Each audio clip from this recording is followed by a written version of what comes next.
மதுரை புறநகர் மாவட்டம் நமது உசிலம்பட்டி தொகுதியில அனைத்து நிலை நிர்வாகிகள், கிளை கழக செயலாளர்கள், ஊராட்சி செயலாளர்கள், பேரூராட்சி, நகராட்சி மற்றும் ஒன்றியங்களைச் சேர்ந்த மற்ற ஒன்றியத்தில் உள்ள மற்ற அணி செயலாளர்கள் என கிட்டத்தட்ட 800 பேர் நிர்வாகிகள் மாத்திரம் இந்த தொகுதியிலிருந்து வந்திருக்காங்க. இது இல்லாம இந்த மாவட்டத்தை சேர்ந்த மற்ற நிர்வாகிகள் வந்திருக்காங்க. இந்த தேர்தலுக்கான ஆலோசனை கூட்டம்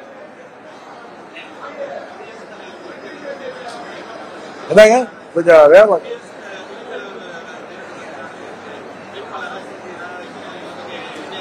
குடியரசு துணைத் தலைவர் தேர்தல் நடக்குது. வேட்பாளர் குடியரசு கொஞ்சம் முன்னாடி வாங்கல.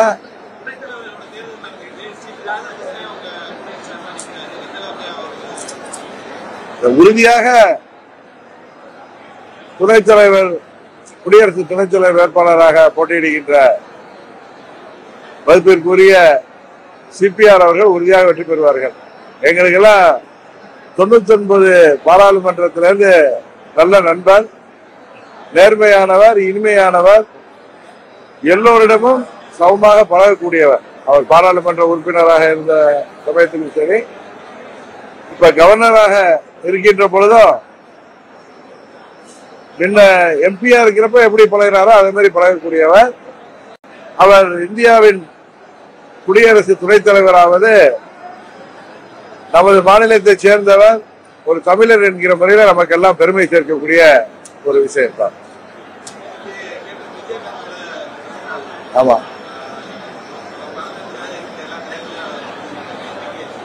நான் அதுக்காக என்னுடைய செய்தியை வெளியிட்டு இருக்கேன்.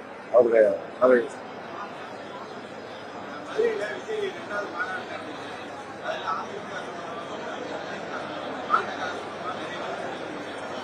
அது அவர் எந்தெந்த கட்சிகளை பற்றி அவர் பேசியிருக்காரோ அந்த கட்சியை சேர்ந்தவர்கள் அதற்கு உரிய பதிலை தருவார்கள். இது கிட்ட வாங்கல.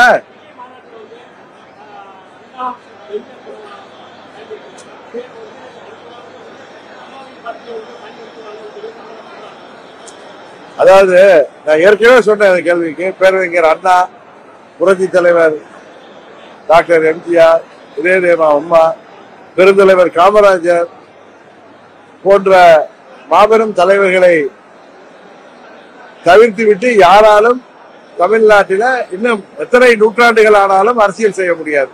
அதுதான் உண்மை.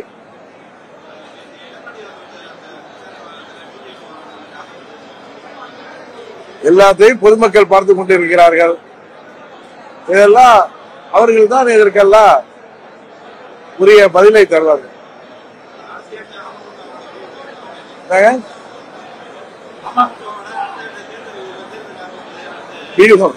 முன்னாடி வாங்கலாம், முன்னாடி வாங்க. சவுண்ட்ல கால உள்ள 26 தேர்தலுக்காக தயாராகி கொண்டிருக்கிறோம். கடந்த 6-7 மாதங்களாகவே தொகுதி ரீதியாக சென்று தேர்தல் பணியாற்றக்கூடிய அனைத்து நிலை நிர்வாகிகளையும் சந்தித்து அவர்களோடு கலந்து ஆலோசித்து தேர்தலுக்கு தயாராகி கொண்டிருக்கிறோம்.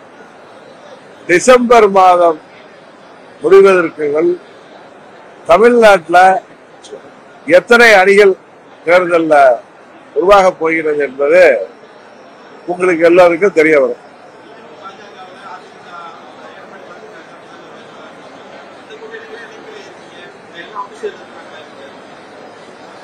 நாங்க அம்மாவுடைய தொண்டர்கள், அம்மா மக்கள் முன்னேற்ற கழகம் இந்த இயக்கம் 8 ஆண்டுகளாக பல்வேறு சோதனைகளையும்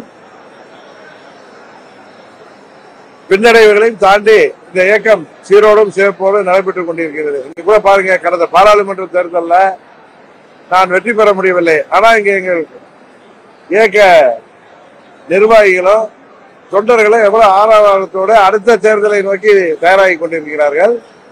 26 சட்டமன்ற பொதுத் தேர்தலில் அம்மா மக்கள் முன்னேற்ற கழகம் உறுதியாக முத்திரை பதிக்கும்.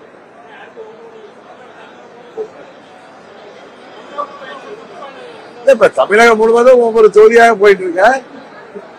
இந்த தொகுதிகள்ல நிர்வாகிகள் சந்திப்பு முடிந்தது. அடுத்த கட்டமாக எங்க தேர்தலுக்கான சுற்றுப்பயணங்கள் போன்றவை எல்லாம் நடக்குது.